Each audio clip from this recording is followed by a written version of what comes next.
What inspires change? What motivates us? It's what's inside that moves us. What moves you? Get the TIYAN story at TIYAN.com.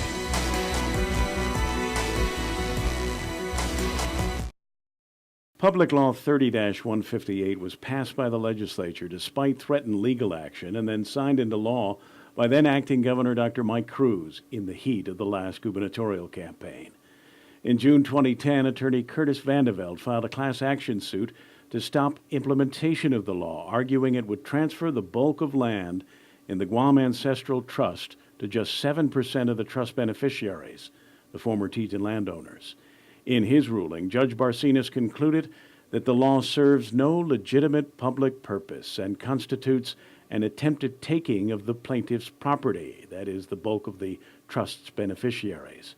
Vandeveld telling the K57 Breakfast Show this morning that the law is unconstitutional. Given to just the TIYAN landowners, which represented about 7% of the total group of people, and the transfer of the land was about 90% of the land within the trust, and so 7% of the people were going to get 90% of the land, and the remaining 93% were going to get basically 10%.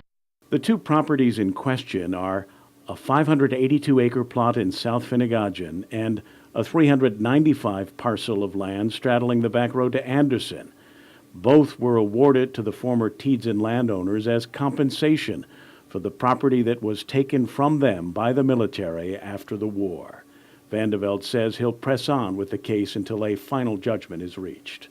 We will continue to press the case forward until it has reached a final judgment, which I don't believe at this point in time it has, until we can reach a point where the Ancestral Lands Commission will take the land and put it to use and create the pool of income and start distributing it to the heirs of the persons who originally had their land taken by the government, so that they can receive the intended additional benefit of this continuing stream of income. The ruling comes more than 2 years after the class action suit was filed. Benny Crawford has been the spokesman for the group of TIYAN landowners who successfully convinced the legislature to pass the TIYAN land swap bill.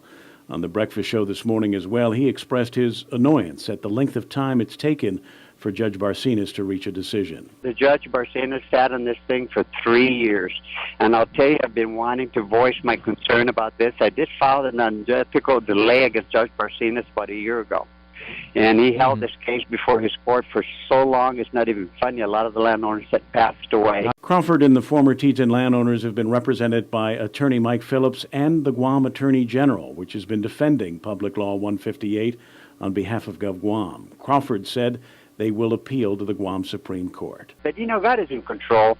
The land doesn't shape who we are as individuals, and we're thankful that we're alive today for those that are alive, and I'm thankful that we can still gather. But I guess the next step that we have is go see the Attorney General by going to the Supreme Court of Guam. Kevin Kerrigan, PNC News.